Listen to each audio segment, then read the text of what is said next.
मेरे आमाल की इस्लाह करम से।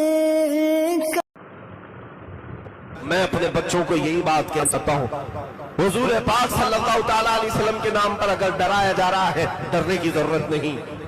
हाँ, शर्म और खौफ उसे होना चाहिए जो रेप के केस में अंदर जा रहा हो। शर्म और आर उसे हो जो चोरी के केस में अंदर जा रहा हो।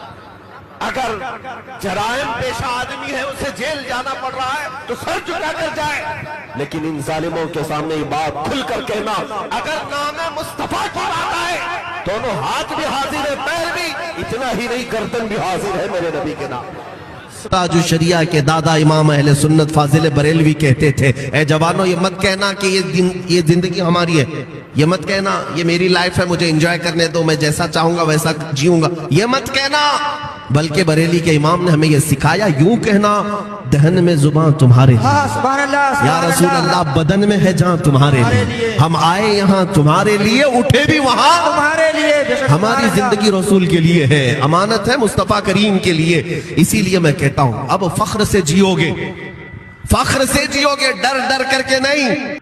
आपके इस जलसे में आने के वक्त पटना से हम निकले थे, असर का वक्त हुआ, एक छोटा सा गांव, मस्जिद नजर आई तो वहां चले गए। मुश्किल से उनके यहाँ 50-60 घर है, छोटा सा गांव, और गाड़ी भी अंदर जा नहीं सकती, पगडंडी पर चल करके मस्जिद के लिए जाना पड़ा। खेतियों में से गुजरते हुए मस्जिद के लिए गए।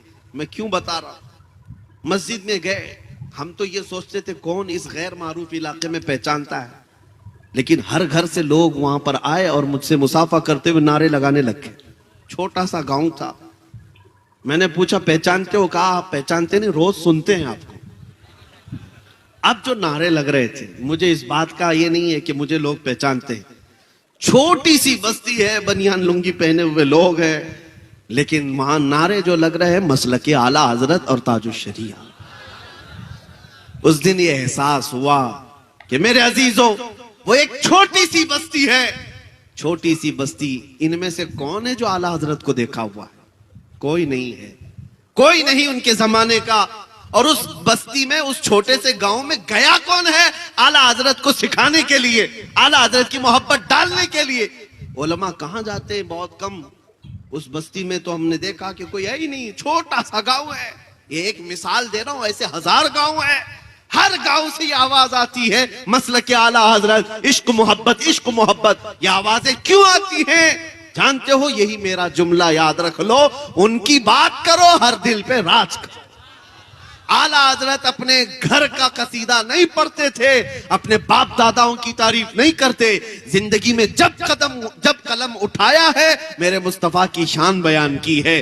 करो मदह अहले दुवल रजा, पड़े इस बला में मेरी बला, मैं गदा हूं अपने करीम का, मेरा दीन पारे ना नहीं। उस आला हजरत ने जब कलम उठाया था, बारगाह मुस्तफा में यूं कहा था, सरवर कहूं कि मालिक व मौला कहूं तुझे, बागे खलील का गुले ज़ैबा कहूं तुझे, तेरे तो वस ऐबे तनाही से हैं बरी, हैरा हूं मेरे शाह मैं, क्या क्या कहूं तुझे। अहमद रजा ने जब हुजूर पाक की शान में इतनी बातें अर्ज की, तो हकीकत बात यह है, अल्लाह करीम फिर तारीफ करने वालों के न नाम को मरने देता है, न कलाम को मरने देता है। आज उनका नाम भी जिंदा है और कलाम भी जिंदा है। 100 साल हो गए, मजमू में आज भी आला हजरत को पढ़ा जाता है कि नहीं पढ़ा जाता? और मैं समझता हूं आला हजरत की नातें, जुमले अगरचे उर्दू के सख्त हैं, आसान उर्दू में पढ़ी जाने वाली नज़में एक जगह, सख्त उर्दू में पढ़ी जाने वाली आला हजरत की नातें पढ़ो, दिल झूम जाता। अवाम भी अवाम है, ये भी आला हजरत की नातों में वजद करती है। क्यों? इसलिए कि इश्क में बोली हुई बात है। अब मैं आपको बताऊं, जालिम जिस कदर भी जुल्म कर ले और किसी का कत्ल कर ले, और वो ये समझ ले कि इस तरह से खत्म कर देंगे हम इस्लाम को, ये नामुमकिन सी बात है। मैं आज से कई साल पहले कहा था, जैसे न्यूजीलैंड में एक बार मस्जिद में घुस करके एक सन की आदमी, जिसके दिलो दिमाग पर सिर्फ इस्लाम की दुश्मनी बैठाई गई थी, बंदूक से मार करके 50 लोगों का कत्ल कर दिया।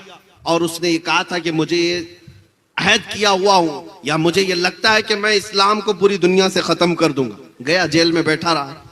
ऐसे ही यहां भी बहुत सारे कुत्ते बैठे हुए हैं, गुफे में बैठ करके भौंकते हैं कि इस्लाम का विनाश कर देंगे, धर्म संसद करके अपनी लोमड़ियों के बीच में, बाकी बाहर आने की हिम्मत नहीं, इस्लाम का विनाश कर देंगे, खत्म कर देंगे, इस धरती से मिटा देंगे।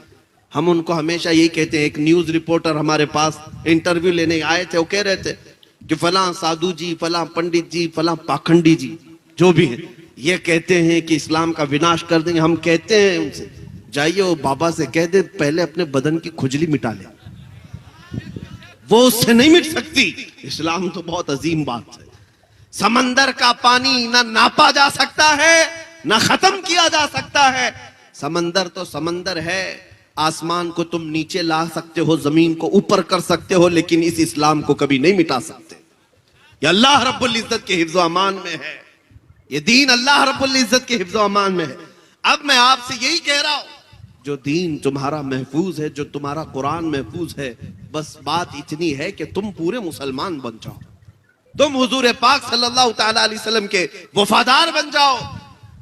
हर घड़ी तुम्हारे साथ निस्बत मुस्तफा होना चाहिए, हर घड़ी तुम्हारे साथ अजमत मुस्तफा का पासो लिहाज होना चाहिए।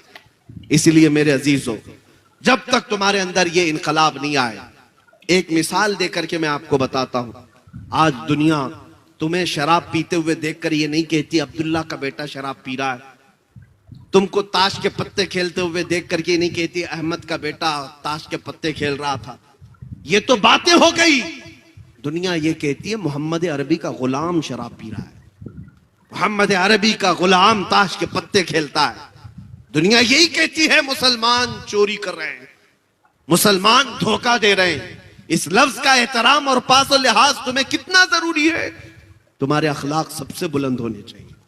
तुम इस धरती पर, इस जमीन पर खैर उम्मत बनाए गए हो, सबसे बेहतरीन उम्मत बनाए गए हो। तुम अगर दिन भर गाने सुनते हुए नाचते हुए गुजारोगे तो तुम्हारे दिलों में निफाक ही तो पैदा होगा। मुहद्दिसीन फरमाते हैं जो कसरत से गाने सुनता है वो मुनाफिकत की तरफ जाता है, उसके दिल में कुफ्र आने लगता है। और एक रिवायत ये है जो कसरत से गाने सुनता है वो जिना की तरफ जाता है। ये बेहयाइयां और बदकारियां यूं ही नहीं आती। मैं आपको क्यों कह रहा हूं ये गाने वगैरह सुनना छोड़ दो, तुम्हारे दिलों के अंदर सिर्फ निफाक और डर पैदा होता रहेगा। तुमको अगर सुनना है तो अजमत इस्लाम के तराने सुनो, मेरे मुस्तफा की नाते सुनो। दिल में ईमान रोशन होता है, दिल के अंदर मजबूती आती है और तुम इस तरह बुज़दिली की जिंदगी नहीं गुजारोगे, तुम जमे हुए पहाड़ों की तरह बन जाओगे। आज पास और लिहाज करना भी छोड़ दिया है मुसलमानों ने, जिसकी वजह से लोग तुम्हें तख्ते मश्क बनाए हुए हैं। इनको पता है ये हैं करोड़ों की तादाद में, लेकिन इनकी तरफ से अब जवाब नहीं आएगा।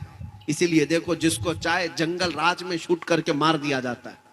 क्यों ऐसे हालात पैदा हो गए, क्यों इतनी हिम्मतें बढ़ गई? उसकी वजह यही है कि गुलाम मुस्तफा की बात तो ये थी कि इनको छेड़ना तो दूर की बात, इनके किसी बच्चे को भी कोई हाथ नहीं लगाता था।